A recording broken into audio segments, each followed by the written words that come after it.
لا ټول څه چې زموږ د ماشومانو معدې خرابې کړې اوس به هغه به ډاکټرانو ګرځو دا د چوکر وړلي دا به خلکو څارولو ورکول میخوله خروله او زمونږ نه میخې او خره جوړ کړي دي ورونو دا ډوډۍ موږ خورو. په سوات کې یو طرف ته د وړو بحران دی او بل طرف ته د سرکاري وړو هم د خوراک لایق نه دي.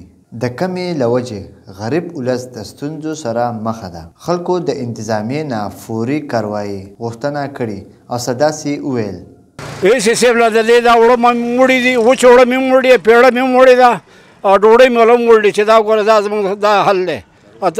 تاسو د دې جوابدار خلک او تاسو د دې باندې سیکشن نه اخلئ. مشره زموږ انتظامیه چې دی د هغو حق بند جوړېږي چې دی لاړ شي او هغو نه میل والا تپوس وکړي، که نه د ده غاړه نه سلی کېږي او دا زموږ جوابدار خدای دی. نو دا موږ سره ډېر ناجایزه کوي. ګوره دا مونږ واړه دا ټول ناجوړه شو، په دې پسې مونږ د وړو پیسې مونږ سره نشي چې دا واخلو او باقي د ډاکټر او د دوا نه پیسې به مونږ د کم ځای نه وړو. سرکاري وړه چې کم راځي دا مخکې ډېر ښکلي وړه او اوس پکې چې دی ټول ملاوټ شروع شوی دی، چوکر پکې ګډی دا چې نه د خوراک دي نه د چرګانو د هېڅ شي د خوراک نه دي، څښاک ونې پکې او دا پیسې زموږ نه دو هسې اخلي. زموږ انتظامي ته دا درخواست دی چې دا وړه مونږ ایسي صاحب ته هم وړي دي او دا پیړې مونږ وړي هر څه مونږ وړي دي. د اوسه پورې د دې انکوایري نه ده شوې، نو به طور د دې دستي طور غور وشي او کم دکانونو کې چې ورکوي نو هغو پکې دا سیسټم راکولاو کړی چې باید دا نن ستا کېږي او ستا نه کېږي، ټول پکې روره خپل پردي کوي. که په ډاینو کې هم به پکې ټول دغه سیسټم چلېدو چې باید نن پکې ستا کېږي او ستا پکې نه کېږي، هم به پیسې ورکوي او هم به پسې منډې وایي، هم به پسې ثابته ورځ خرابوي. دا ټول خلک غریبانان دي. دا د دې دپاره ارزان شي ته کوشش کوي چې زمونږ لږې پیسې بچت شي، دیاړي مر دي مونږ ثابته ورځ دیاړي وکړو نو زمونږ دیاړي باندې چې دی دا وړه نه کېږي. او که مونږ 2-3 ورځو دیاړي جمع کړو وړه پرې واخلو نو هغه هم بیا داسې وړی چې زمونږ بچي او کور کې زنانه ټولې نهاري د دې د وجې نه چې دا د خوراک نه خره هم نه خوري، انسانان هم نه خوري. تاسو دې وړو ته یوازې وګورئ او د دې هغه ته وګورئ، دا ټیسټ کوي چې د دې د وجې څونه بیماریانې په کورونو کې او په دې کې رالي، د دې فوري طور غور وشي. پیل وړه دي بالکل एकदम تکتور.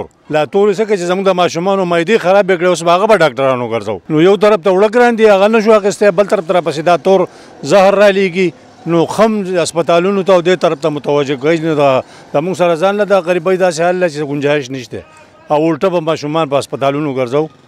نو ډېر خراب وړی رالیږلي که چېرته خدای مهرباني شي او دا وړه چېرته خدای ورته نصیحت وکړي او د سپین راولېږو. نو په پاکستان کې خو د سپینو وړو څه کمی نشته. وختي سره ډوډۍ وه هغه مې ولیده، هغه ډوډۍ تکه تور وه، یقین وکړه لکه خلک چې څاروله چوکر ورکوي هغه شی و.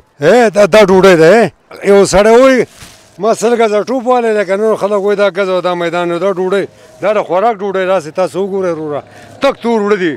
ایمان درته یم چې دا به مونږ دا د چوکر وړلي دا به خلکو څاروله ورکول میخوله خروله او زمونږ نه میخې او خره جوړ کړي دي وروڼو دا ډوډۍ مونږ خورو.